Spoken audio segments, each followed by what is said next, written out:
Bien, eh, en este video vamos a abordar de una forma muy general la teoría de las finanzas internacionales, sobre todo para que ustedes comprendan eh, de una manera muy general a qué se refieren determinados conceptos, determinados fenómenos económicos que se dan en la realidad, pero que están tienen atrás todo un proceso, como es el de las finanzas internacionales. Acá vamos a ver, por ejemplo, qué es un tipo de cambio, qué es un mercado cambiario y cuáles son los modelos para fijar ese tipo de cambio. Con esto pues terminaríamos la parte de economía internacional. Miren, el mercado de cambios no es más que el, el, el, el, el ámbito donde se compran y venden monedas extranjeras. Fundamentalmente en Guatemala, el mercado de cambios está constituido por el sistema bancario nacional, que son los que compran y venden moneda extranjera. Aparte pues del mercado negro, que no sé si todavía funcionará el mercado negro allá en la 12 calle y octava avenida, allá en Correos, pero a eso formaría parte del mercado de cambios. El mercado de cambio da origen a otro concepto que es sumamente importante para entender las finanzas internacionales y está relacionado directamente con el tipo de cambio. El tipo de cambio, compañeras, no es ni más ni menos que el precio de una moneda con relación a otra moneda. Fundamentalmente ese precio de una moneda con relación a otra se refiere a la moneda extranjera o a la moneda de otro país en función del precio, en función de la cantidad de monedas que tiene que dar un país. Por ejemplo, ¿cuál es el tipo de cambio del dólar? Me parece que ahorita anda por 8, pongamos en 8. O sea, el tipo de cambio en Guatemala es 8 quetzales por un dólar. Es entonces, nosotros para obtener un dólar tenemos que pagar 8 quetzales, ¿sí? Entonces, es el precio de una moneda extranjera. El tipo de cambio, entonces, disculpen, es el precio de la moneda extranjera expresada en términos de la moneda nacional. Ese es el tipo de cambio. Miren, ¿cómo se determina el precio del dólar? ¿O cómo se determina el precio de una divisa en un país? Miren, el primer mecanismo que existe para la fijación del precio de una divisa es el mercado libre, es decir, el que suponen las autoridades monetarias que se va a establecer a través de la oferta y de la demanda, ¿sí? Entonces la autoridad monetaria, que es el Banco Central, no va a tener ninguna incidencia en la fijación de este tipo de cambio.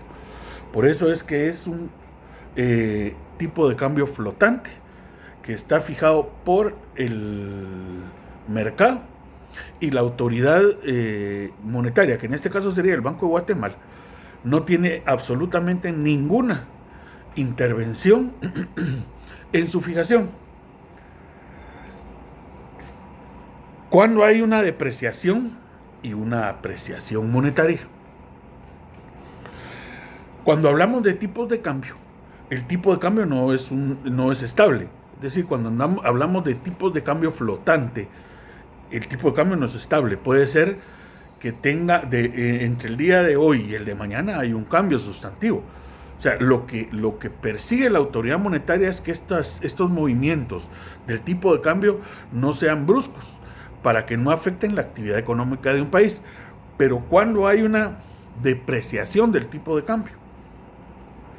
El tipo de cambio se deprecia cuando se necesitan más monedas nacionales para comprar una moneda extranjera. Nosotros acabamos de ver ese fenómeno. Hace más o menos 2 meses el dólar estaba, perdón, hace más o menos unos 2 o 3 meses el dólar tenía un precio de 7.50, 7.60. Muy bien, pero hace unos 15 días, 3 semanas lo más, el dólar se puso a 8 por 1. Ahí el tipo de cambio se depreció. ¿Por qué se depreció? Porque se necesitan más quetzales para obtener el mismo dólar. ¿Y cuándo vamos a ver que una moneda se aprecie? El tipo de cambio se aprecie. Es cuando se necesitan menos monedas nacionales para obtener una moneda internacional. En este caso, se necesitan menos quetzales para obtener un dólar. En ese caso, nuestra moneda, podemos decir que se apreció.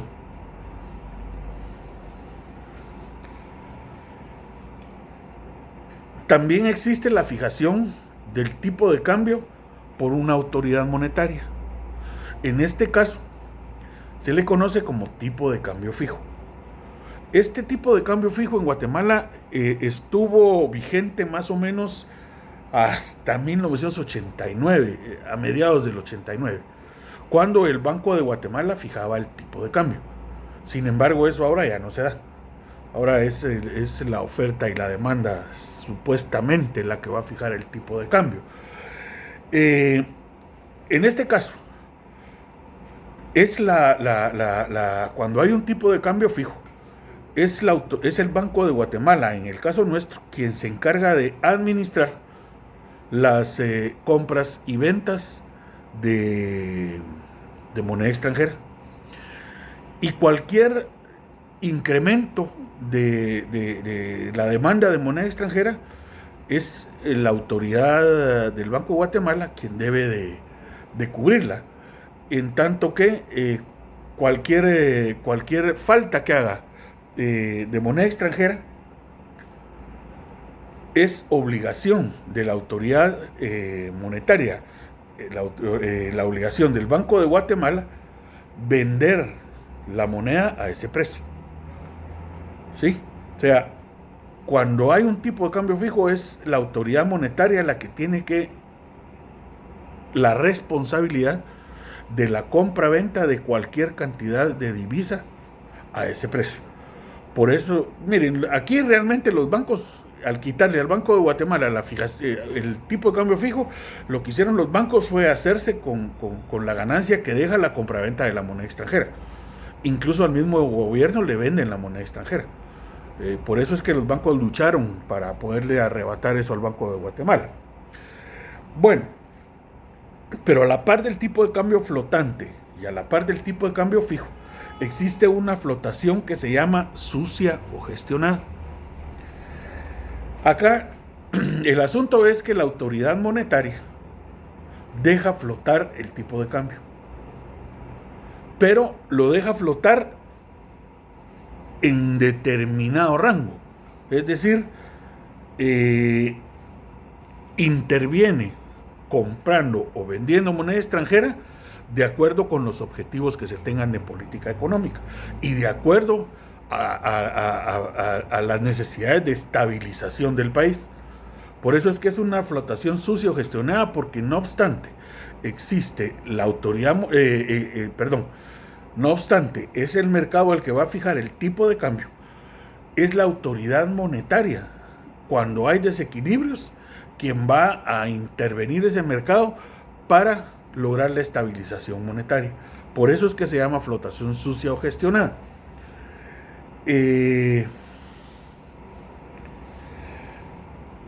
Esta fijación del tipo de cambio ya casi no se utiliza, y se utilizó aquí en Guatemala a principios de los 80. Esta es un control selectivo del tipo de cambio. Es decir, que a determinadas actividades económicas se les da un tipo de cambio y a otras actividades económicas otro tipo de cambio.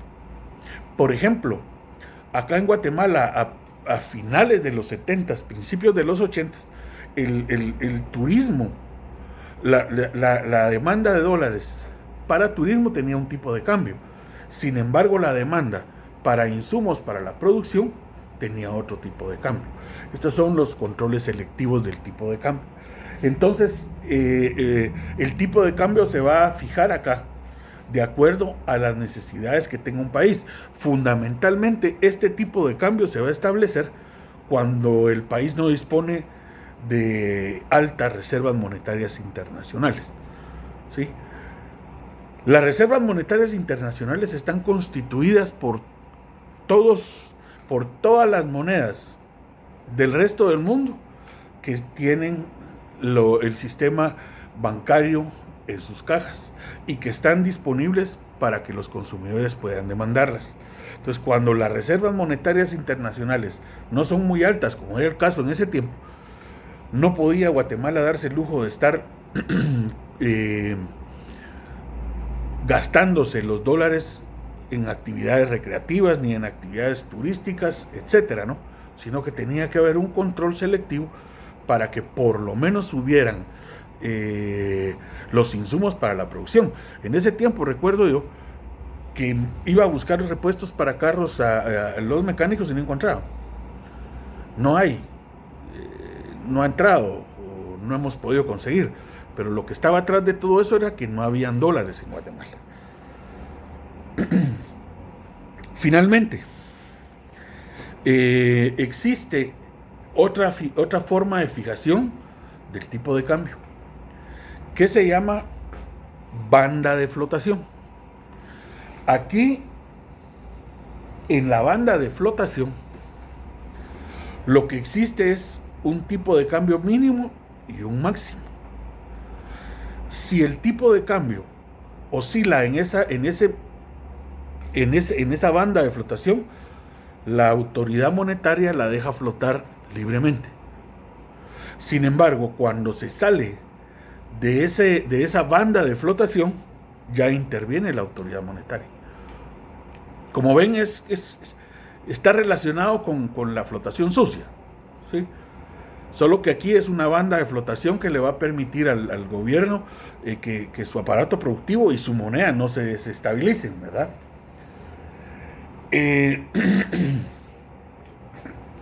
Ahora, ustedes han observado que en el mercado de cambios hay dos precios para la divisa.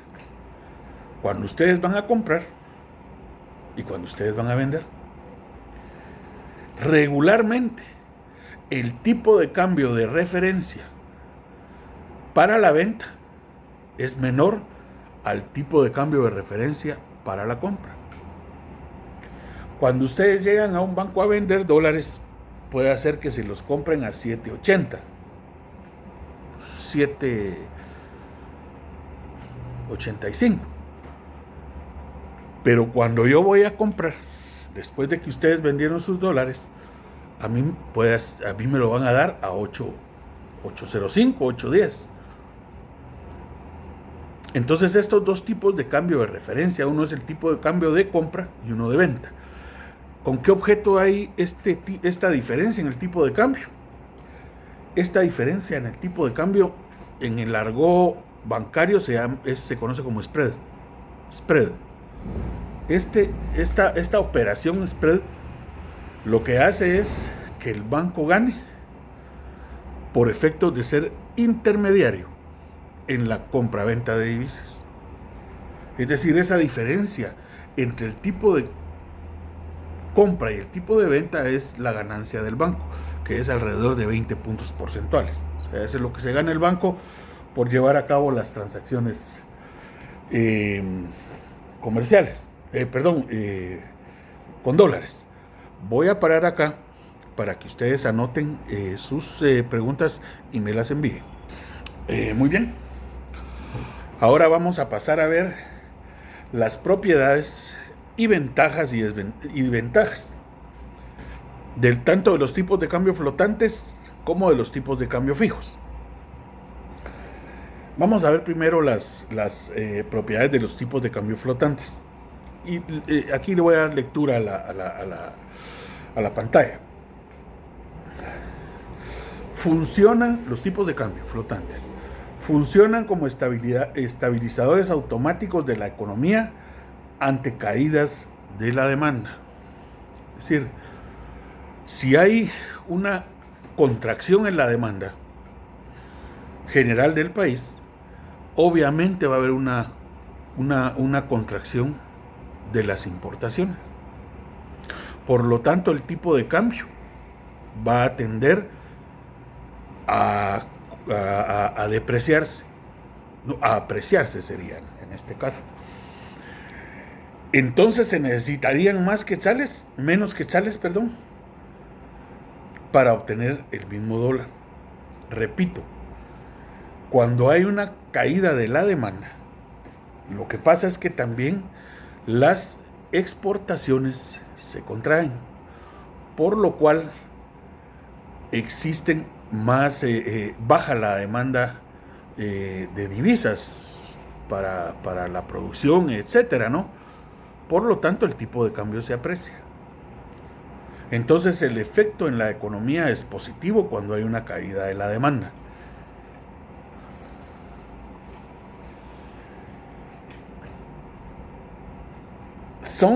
Nos dice la segunda característica, que el tipo de cambio flotante es disciplinador desde el punto de vista fiscal. ¿Por qué razón es disciplinador desde el punto de vista fiscal? Porque las autoridades monetarias saben que ante un incremento en el gasto de gobierno, automáticamente se va a dar un incremento de la demanda. Y este incremento de la demanda va a traer consigo un incremento en la demanda de divisas. Si no se tiene la cantidad de divisas necesarias, el tipo de cambio va a tender a la depreciación. Y si un tipo de cambio se deprecia, el impacto principal o primario va a ser en el nivel de inflación. ¿Por qué?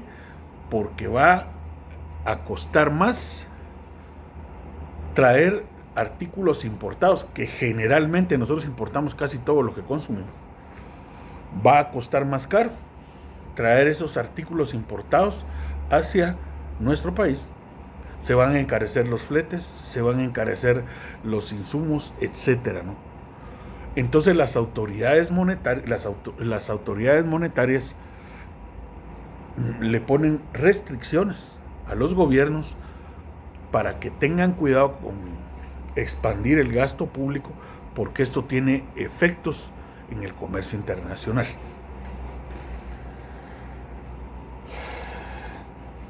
Los tipos de cambio flotante también, nos dice acá, facilitan los ajustes en la cuenta corriente, particularmente en la balanza comercial. ¿Por qué razón? Porque cuando hay un tipo de cambio flotante y se disparan las exportaciones, el tipo de cambio, ¿qué va a pasar cuando hay un incremento en las exportaciones? Va a haber un mayor ingreso de moneda internacional. En este caso sería un mayor ingreso de dólares a la economía.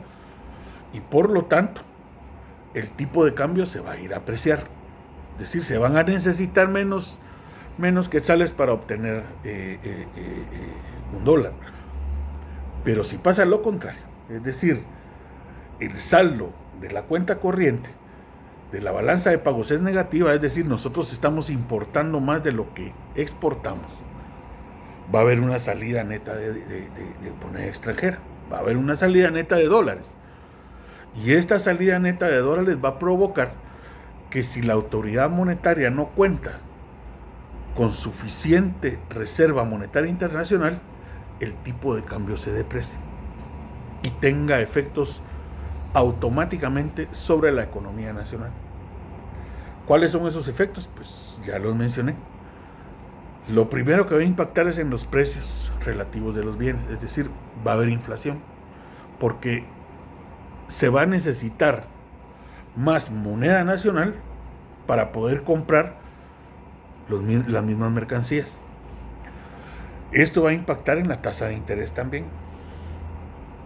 Va a impactar en el tipo de cambio. ¿Sí? Entonces, estos desajustes que va a traer, si no se controla bien la cuenta corriente de la balanza de pagos, son tremendos. Ya los vivimos nosotros en los años 80, en donde no teníamos dólares ni para comprar los repuestos más esenciales para el sistema económico. Entonces, hasta aquí llegaríamos con las propiedades de los tipos de cambio flotantes. Voy a darles chance para que apunten en su y me envíen las preguntas. Muy bien. De las propiedades de los tipos de cambio fijo voy a darles fundamentalmente dos. La primera es que evitan la volatilidad de los tipos de cambio flotantes. Es decir, cuando hay un tipo de cambio fijo y se dispara el tipo de cambio por un incremento en la demanda, se supone o es el Banco Central el que tiene que atender ese exceso de demanda para mantener el tipo de cambio en un nivel establecido. Por eso, y si hay también una contracción en la demanda, lo que llevaría es a una apreciación de la moneda con relación a la moneda extranjera, también es la autoridad monetaria la que tendría que comprar los dólares para estabilizar el tipo de cambio. Por ello, los tipos de cambio son sumamente volátiles. Incluso la Argentina fue objeto de un ataque a su tipo de cambio que casi quiebra al país, y el que lo llevó a cabo fue Soros. Él hizo una compra de australes, creo que son la moneda argentina. Hizo esta compra y luego al haber esta demanda, subió la demanda de la moneda argentina con relación al dólar. Entonces hubo una apreciación del tipo de cambio, pero luego automáticamente, cuando empezó a dar la apreciación de la moneda, entonces todos los demás inversionistas pensaron que el gobierno argentino tenía la suficiente cantidad de moneda para poder afrontar cualquier desequilibrio en el tipo de cambio.